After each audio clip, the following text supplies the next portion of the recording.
오늘 우리에게 주시는 하나님의 말씀은 신약성경 누가복음 14장 15절에서 24절 말씀입니다. 함께 먹는 사람 중에 하나가 이 말을 듣고 이르되 무릇 하나님의 나라에서 떡을 먹는 자는 복되도다 하니 이르시되 어떤 사람이 큰 잔치를 베풀고 많은 사람을 청하였더니 잔치할 시각에 그 청하였던 자들에게 종을 보내어 이르되 오소서 모든 것이 준비되었다이다 하매 다일치하게 사양하여 한 사람은 이르되 나는 밭을 샀음에 아무래도 나가 보아야 하겠느니 청컨 때 나를 양해하도록 하라 하고 또 한 사람은 이르되 나는 소 5겨리를 샀음에 시험하러 가니 청컨 때 나를 양해하도록 하라 하고 또 한 사람은 이르되 나는 장가 들었으니 그러므로 가지 못하겠노라 하는지라. 종이 돌아와 주인에게 그대를 고하니 이에 집주인이 노하여 그 종에게 이르되 빨리 시내의 거리와 골목으로 나가서 가난한 자들과 몸 불편한 자들과 맹인들과 저는 자들을 데려오라 하니라. 종이 이르되 주인이여 명하신 대로 하였으되 아직도 자리가 있나이다. 주인이 종에게 이르되 길가 산울타리로 가로 나가서 사람들을 강권하여 데려다가 내 집을 채우라. 내가 너희에게 말하노니 전에 청하였던 그 사람들은 하나도 내 잔치를 맛보지 못하리라 하였다 하시니라. 아멘. 이는 하나님의 말씀입니다. 하나님께 감사합니다. 창립 77주년을 맞이하는 우리 교회의 중고등부 학생들과 함께 예배 드리게 됨을 하나님께 진심으로 감사를 드립니다. 교회 내의 여타의 기관들보다는 조금 늦게 출발한 학생회이지만은 그동안의 역사 속에서 하나님께서는 저들을 통해 학생회를 통해 그 역사를 통해서 영광 받으신 줄 믿습니다. 저는 개인적으로 29회 학생회 일을 했던 사람으로서 이게 거의 50여 년 전쯤 일인데 그때는 예배 사회를 인도하고 사회를 보고 한다고 하는 것이 머리가 하얘질 만큼의 힘들고 어려운 일이었다고 하는 기억을 해봅니다. 오늘 우리 학생들 예배 인도하고 기도하고 성경 봉독하는 모습을 보니까 그때하고는 달라요. 확실히 용감하고 또 배포도 있고 참 귀한 일이다 하는 그런 생각을 해봅니다. 앞으로도 이 학생회를 통해서 놀라운 하나님의 역사를 이루어 주실 줄 믿고 희망을 합니다. 이러한 믿음과 희망이 충만한 이 시간 되시기를 주의 이름으로 축원을 드립니다. 여러분들이 프랑스의 유명한 조각가 로댕 그러면 제일 먼저 떠오르는 작품이 있으시죠? 생각하는 사람, 띵커라고 하는 영어 제목이 붙어 있는 작품입니다. 우리나라에도 이 생각하는 사람이라고 하는 작품이 들어와 있다고 하는 것을 알고 계시나요? 이미 1992년도에 94년도입니다. 삼성문화재단이 주문을 해서 이제 전시 보존을 하고 있고요. 또 가까운 세종시 베어트리 파크에 가보면은 이 로댕의 생각하는 사람 작품이 전 세계에 25개 정도가 있는데 15번째 작품이 세종시의 베어트리 파크에 있다고 합니다. 저는 보지는 못했고요. 저기 지금 사진으로 보시는 로댕 기념관 정원에 있는 저 작품은 한번 보고 세세히 살펴본 경험이 있기는 합니다. 그런데 원래 이 로댕의 생각하는 사람이라고 하는 이 큰 작품은 처음부터 이런 큰 작품은 아니었습니다. 로댕이 이탈리아의 유명한 단테라고 하는 사람의 신곡을 읽고 그리고는 프랑스 정부의 요청에 따라서 한 청동문, 큰 청동문을 제작을 하는데 그 청동문 맨 윗자리 가운데 차지하고 있던 조각상이 바로 저 생각하는 사람이라고 하는 작품이 되겠습니다. 저렇게 확대를 해보면 똑같은 모습이죠. 저 생각하는 사람 청동문 맨 위 가운데 차지하고 있는 저 작품을 따로 떼내 가지고 좀 더 큰 규모로 만들어낸 것이 우리가 잘 알고 있는 생각하는 사람이라고 하는 조각품이 되겠습니다.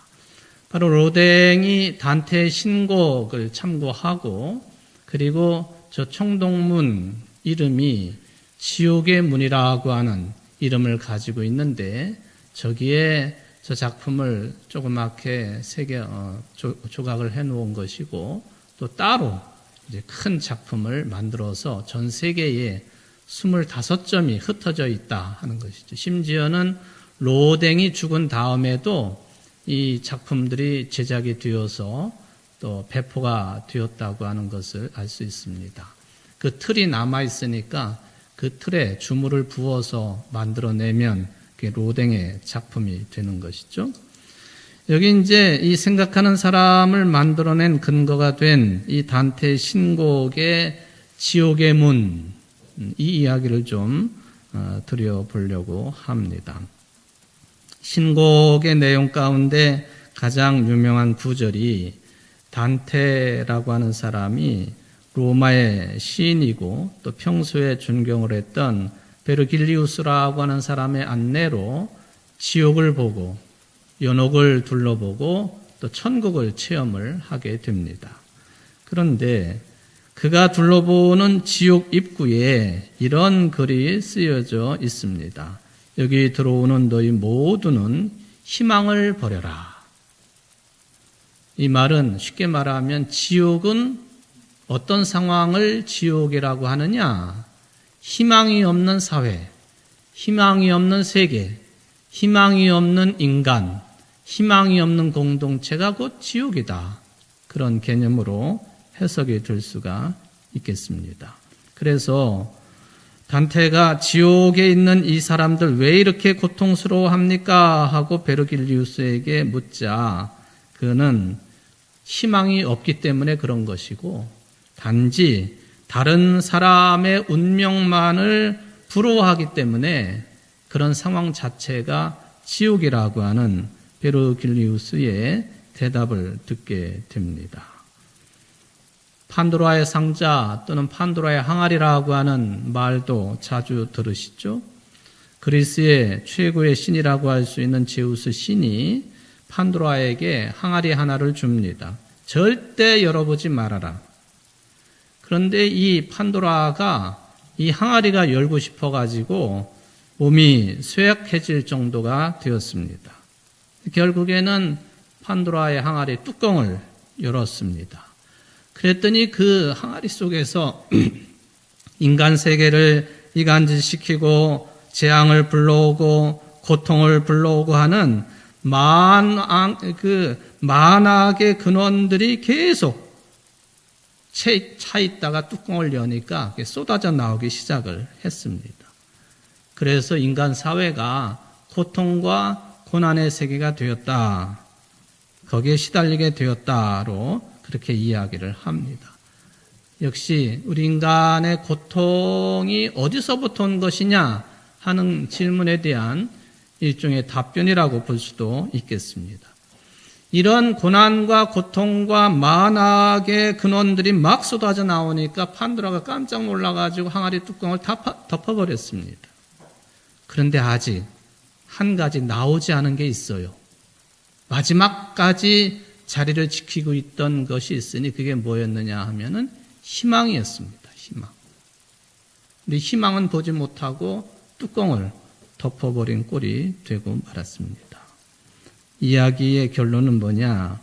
우리 인간들이 온갖 고난을 겪게 되어 있어도 희망을 가지면 희망을 통해서 하루하루를 살아갈 수 있는 힘이 된다 하는 그것이 판도라의 항아리 또는 판도라의 상자의 결론이 되겠습니다.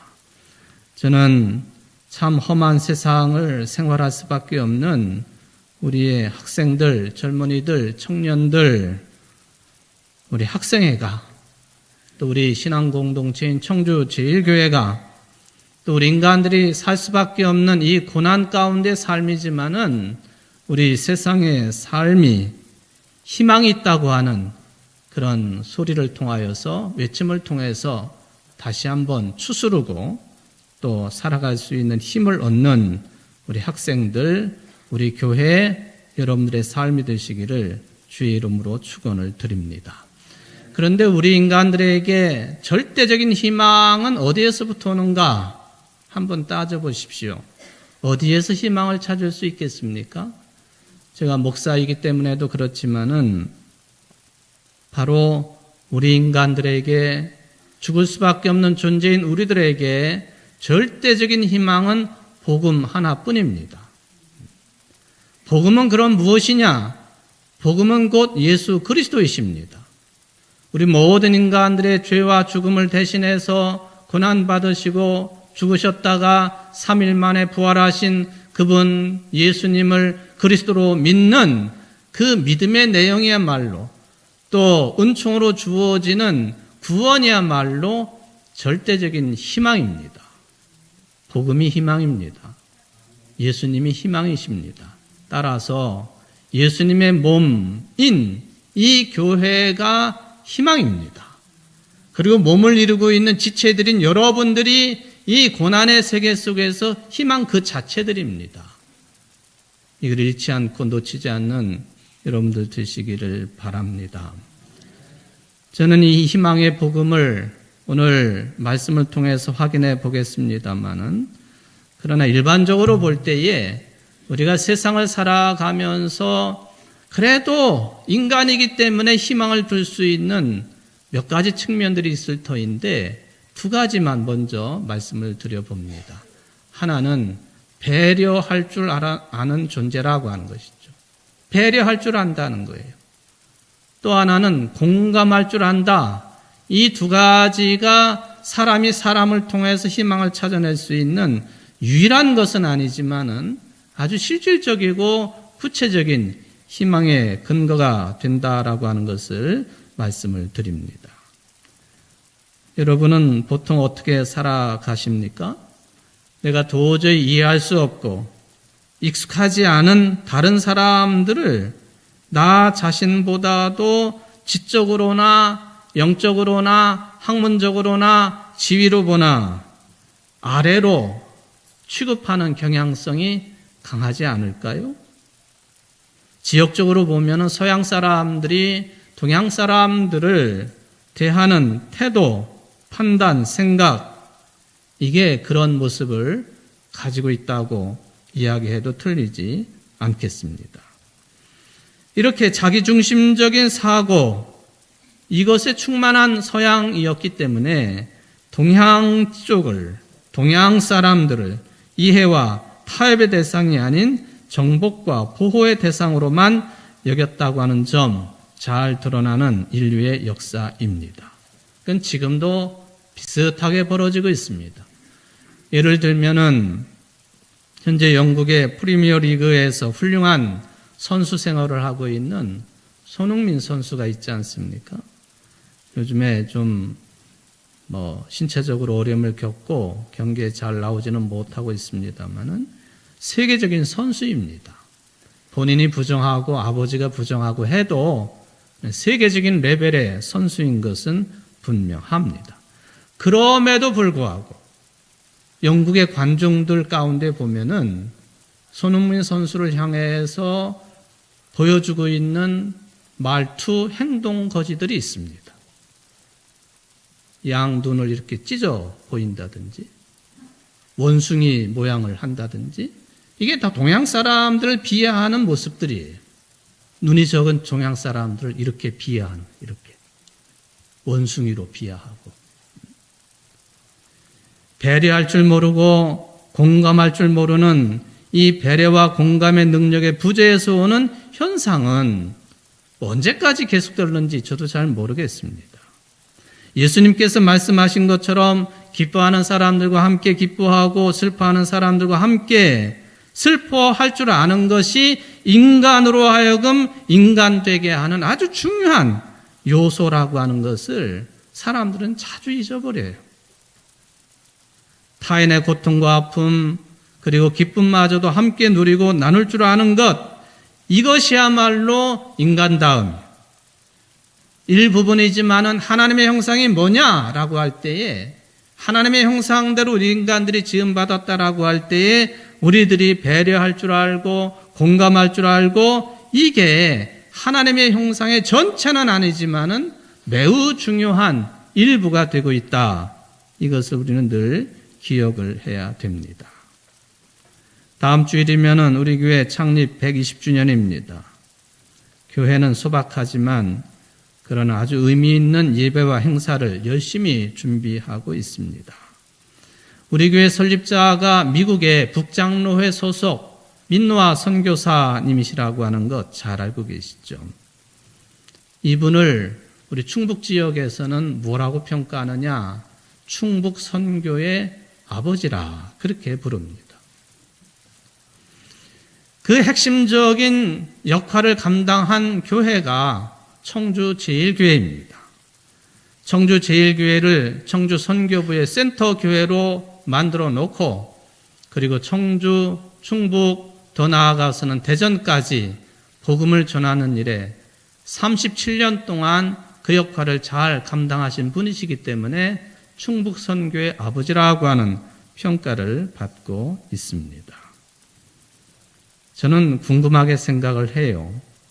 단순하게 보면은 당시 미국에서 불고 있었던 근본주의적인 신앙관, 그것이 선진국으로서 후진국을 하대하며 우리가 먼저 받은 이 복음을 전함으로 저 미개한 종족들도 구원받을 수 있게 해야 되겠다고 하는 이 불타는 선교 열정만 가지고 충북 선교의 아버지라고 하는 그런 평을 받을 수 있었겠는가?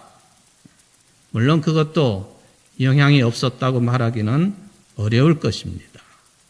그런데 제가 얼마 전에도 언급한 내용입니다만은 이 민노아 선교사가 남긴 보고서나 글 가운데 보면은 단순하게 동양 아직도 복음을 알지 못하고 예수 그리스도를 모르는 저 무지몽매한 사람들을 깨우쳐 줘야 되겠다라고 하는 입장만이 아닌 정말로 복음적인 태도를 가지고 복음을 전했던 민노아 선교사라고 하는 것을 일정 부분 확인을 할 수가 있겠습니다.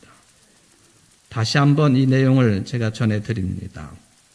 민노아 선교사가 우리 교회가 생기기 1년 전 1903년도 3월 달에 자전거를 타고 청주에 들러서 전도 책자를 배포하면서 복음을 전했을 때의 경험을 보고한 내용입니다. 이게 1903년도에 나온 더 코리아 필드라고 하는 그런 잡지 중에도 보면 시장에서 만난 탕자들이라고 하는 제목의 글입니다. 나는 밀의두 선교사와 3월 19일 서울을 떠나 김은경 조사와 동행하여 모두 자전거를 타고 충청도를 여행하였다. 수요일 아침 우리들은 청주시장을 방문하였다.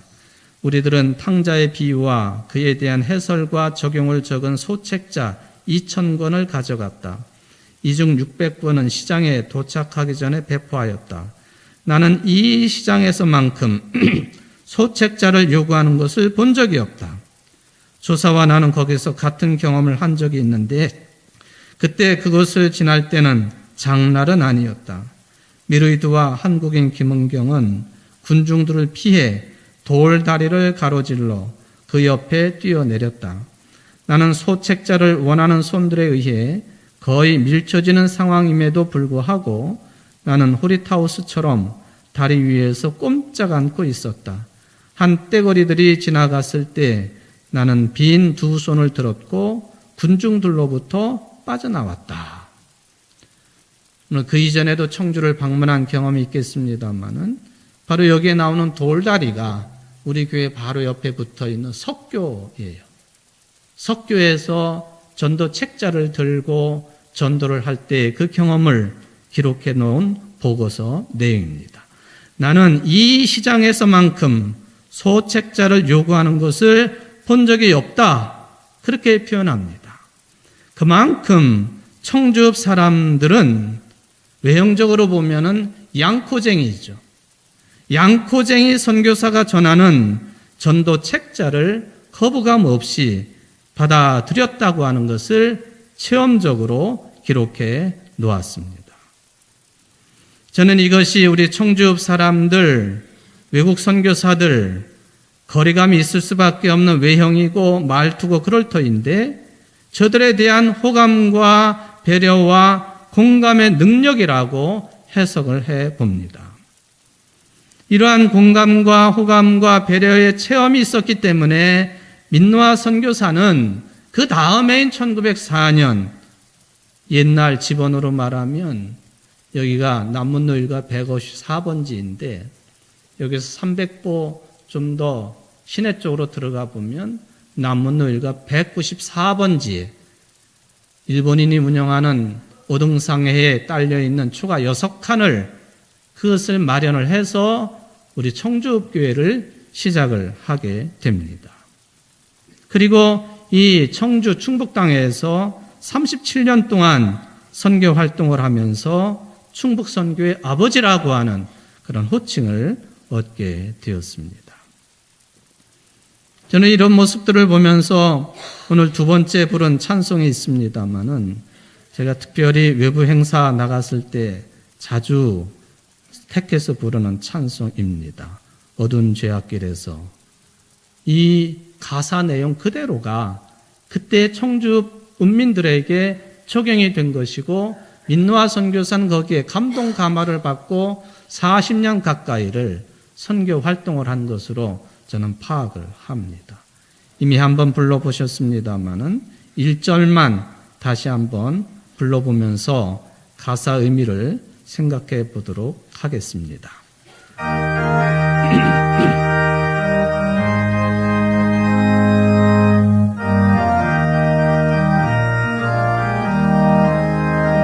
어두운 죄악길에서 목자 없는 양같이 모든 사람 길 찾아 헤맨다. 자비하신 하나님 독생자를 보내서 너를 지금 부르니 이때라 주의 긍휼 받을 때가 이때라. 지금 주께 나와 겸손하게 아뢰라. 구원함을 얻으리. 당시의 청주 은민들은 민노아 선교사를 통해서 구원의 빛을 보게 된 것이에요.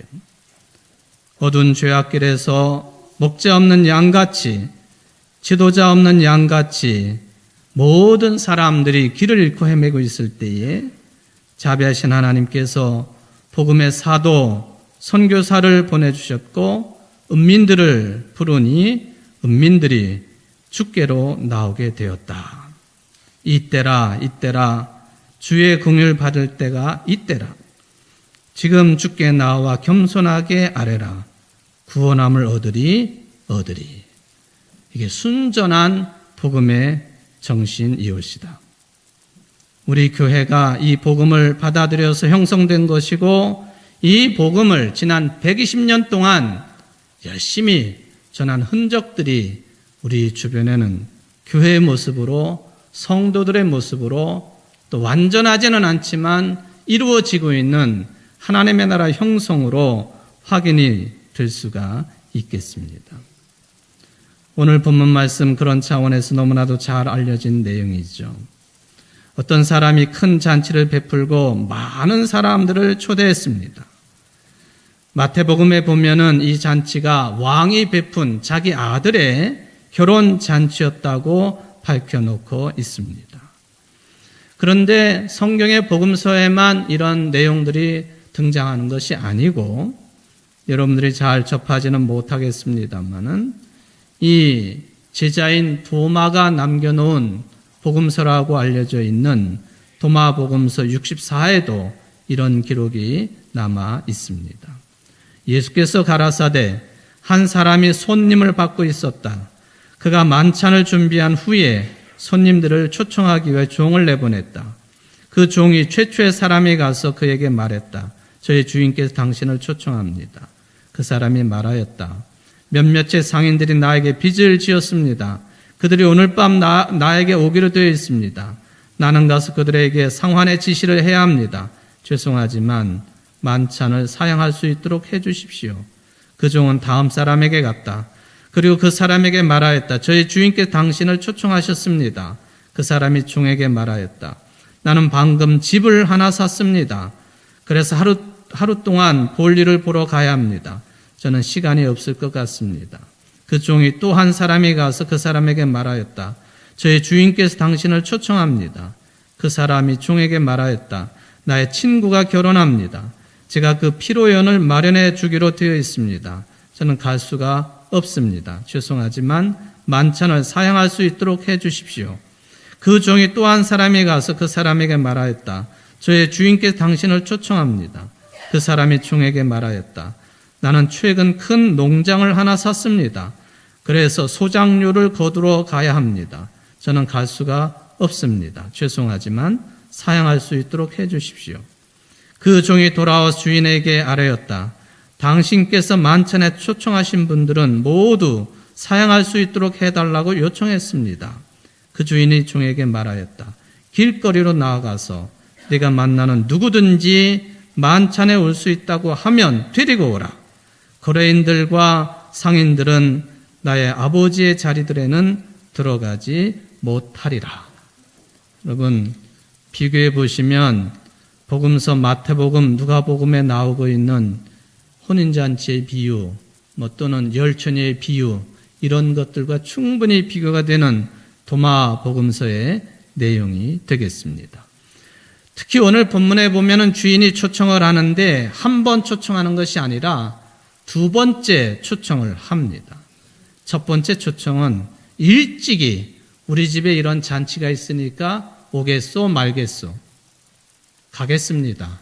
가겠습니다. 대답한 사람들에게 두 번째로 종이나 하인들을 보내서 오라고 합니다. 이제 잔치가 다 준비되었으니까 오십시오.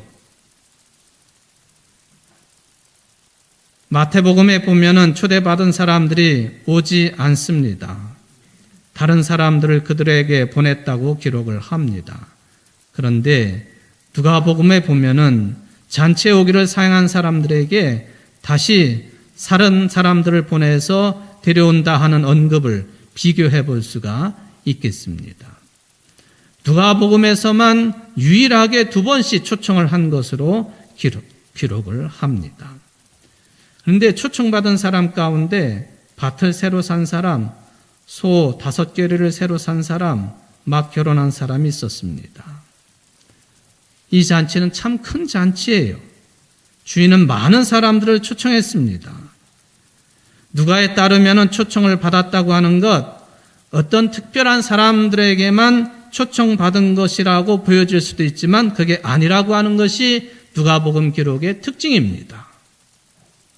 어떤 사람이라도 배격하지 않고 모든 사람들을 다 초청하고 있다고 하는 것을 강조하는 것이 마태복음이나 도마복음과 비교되는 내용이 되겠습니다. 이게 누가의 신앙이고 누가의 사상이고 그것은 곧 예수님의 신앙이고 예수님의 생각이고 예수님의 하나님의 나라에 대한 판단이셨습니다.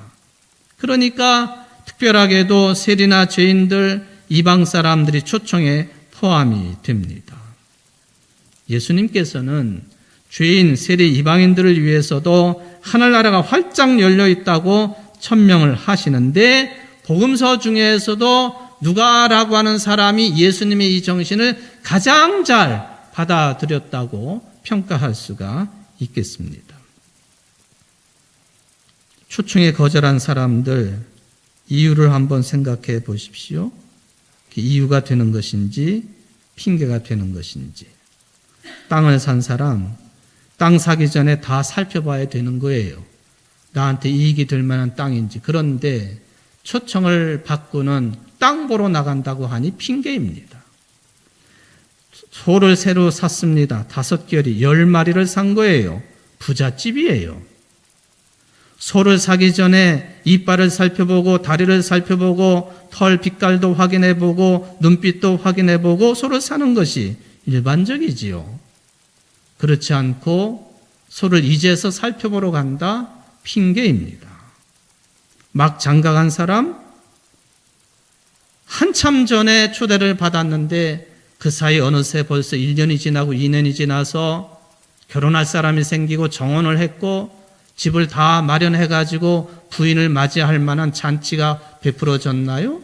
아니에요. 핑계입니다.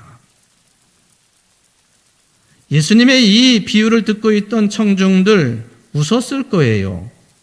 예수님이 저렇게 유머를 사용할 줄 아는구나. 예수님의 유머는 그렇다고 해서 아무렇게나 사용하지는 않습니다. 언중유골입니다. 제가 요즘에 가끔 보는 그 코미디언, 그 개그맨, 개그우먼들이 나와서 하는 비유하는 그런 프로그램을 보면서 웃기도 합니다. 예를 들면 이런 거죠. 한강 씨가 노벨 문학상을 수상을 했는데 그 중에 여러 책들이 있지만 채식주의자라고 하는 책을 들어서 말하자면 재미있게 이끌어 갑니다. 북한의 최고 지도자 이름이 김정응이에요.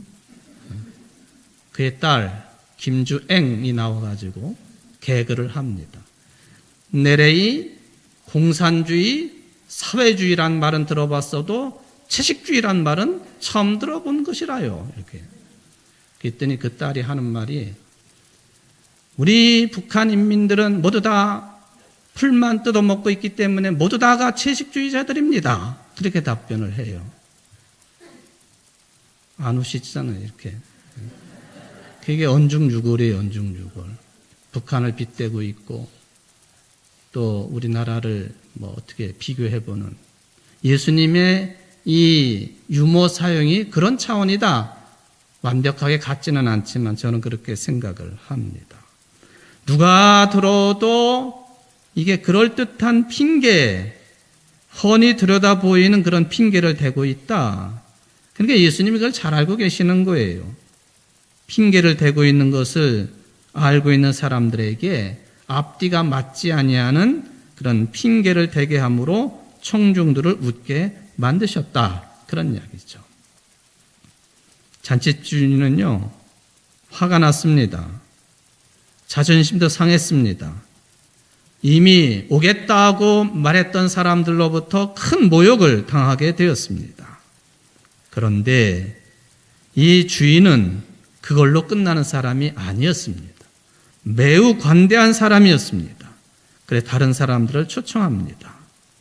처음에 오겠다고 한 사람들 오지 않았지만은 다른 사람들이 와서 그 큰 잔치를 채우게 되었습니다. 하는 그런 이야기입니다.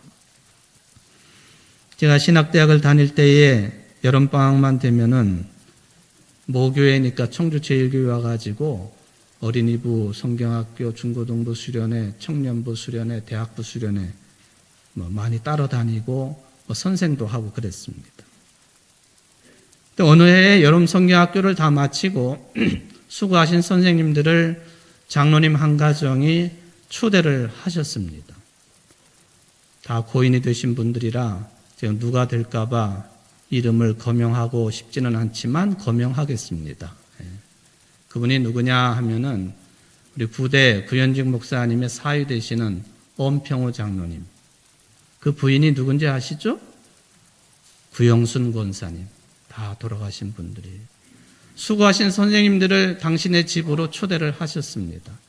음식을 많이 마련하셨어요.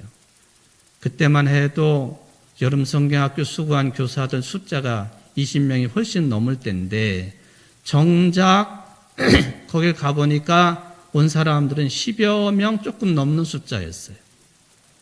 그 집을 제가 아직도 기억을 합니다. 여기 대성동 쪽으로 이렇게 올라가다 보면은 그 오른쪽으로 올라가면 청주 동부교회 앞길이고 또 왼쪽으로 가다 보면은 옛날 길이죠. 용담동으로 넘어가는 고갯길. 거기 입구에 보면은 지금도 탑대성동 주민센터가 있는데 그 옆이에요. 그 옆. 사람들이 선생님들이 한 20여 명 이상 와야 되는데 반밖에 안 온 거예요. 그때 우리 엄장로님이 얼마나 화를 내셨는지 저는 무서웠어요. 장로님이시면은 이런 경우라도 좀 저렇게까지 안 하셔도 좋을 것 같은데 엄청나게 화를 내셨어요. 아니 도대체가 말이지 초대를 했으면 다 와서 먹어야지. 나하고 구영순 권사 둘밖에 안 사는데 이 남은 음식을 다 어떻게 하느냐고. 대단히 화를 내셨어요. 근데 지금 생각해 보니까요, 충분히 이해가 갈 만한 내용이에요. 워낙 우리 어른들은 잘 아시겠지만 우리 엄장로님이 근검절약하시는 분이세요.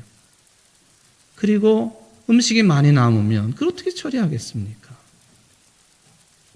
무엇이든지 계획대로 이루어져야만이 편안해지시는 분이신데 그때 아마 저하고 같이 교사를 했던 분들이 여기 계실 수도 있겠어요. 제가 누군지는 기억이 안 납니다만 예수님의 비유에 보면은 관대한 주인의 모습이 강조가 됩니다. 초대한 사람들이 안 오니까 다른 사람들을 다 채우게 해요. 공식적으로 큰 잔치집에 한 번도 초대받아 본 일이 없는 사람들을 초대합니다.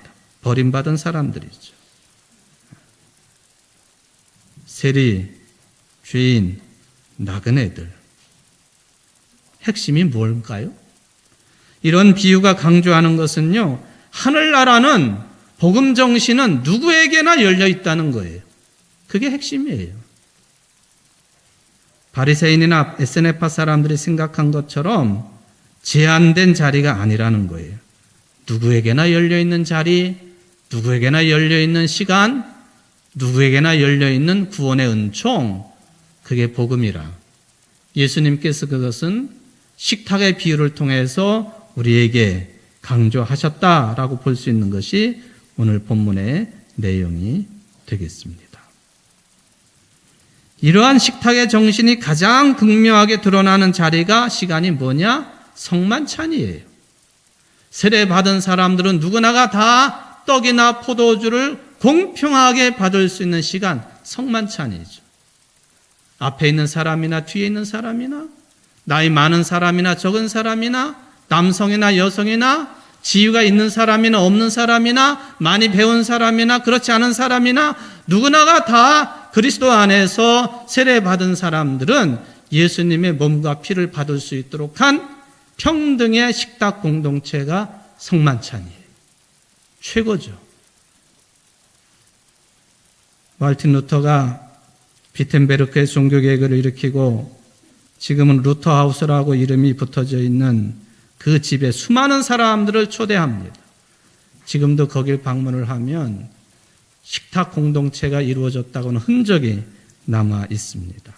탁상 담화를 가지고 복음을 나누고 말씀을 나누고 성서의 정신으로 돌아가자고 하는 운동을 일으켰던, 그러니 자기 남편이 저렇게 하니 무수한 손님들을 초대하고 불러들이니 카타리나 폰보라, 보라에서 온 카타리나, 여러분 이름 아셨죠? 이제 폰보라 그러면 보라 출신의 카타리나.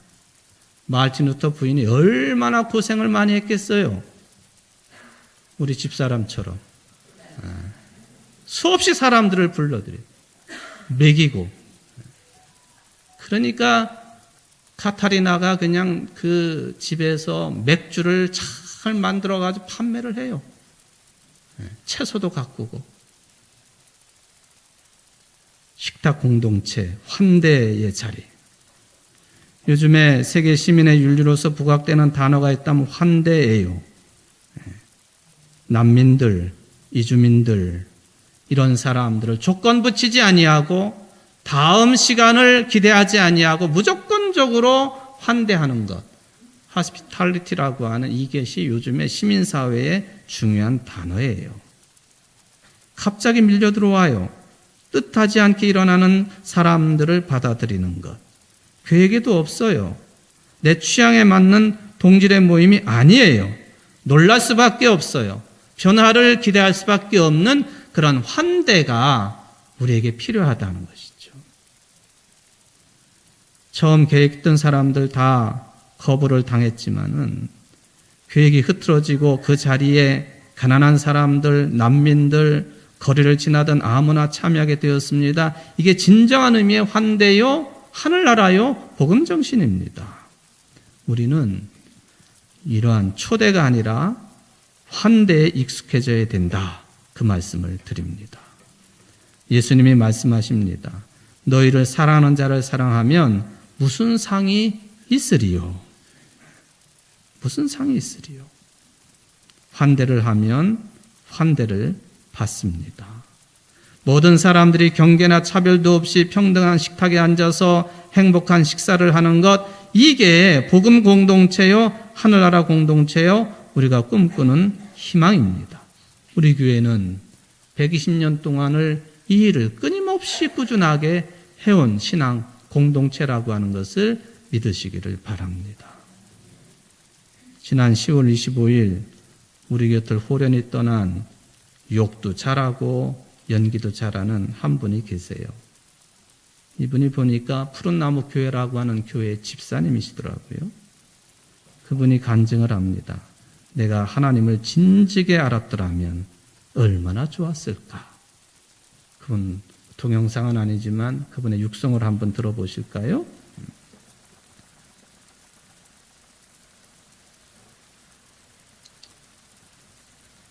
다시 들어보세요. 소리가 안 나요.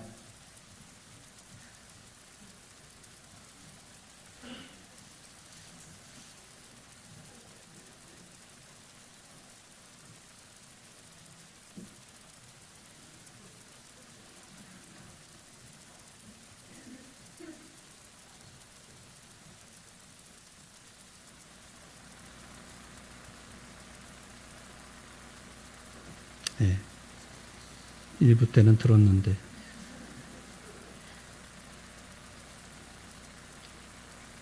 예수를 믿으면 마지막 결론이 그거예요. 신수가 편해진다고. 신수가 편해진다. 내가 하나님을 진지게 만나야 되는 건데 원래가 이분이 모태 신앙인이었죠.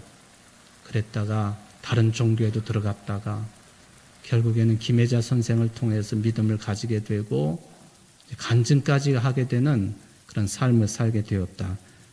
들었으면 참 좋은데 아쉽습니다. 사랑하는 성도 여러분, 여러분 모두는 하나님의 은혜로운 초대를 받은 분들입니다.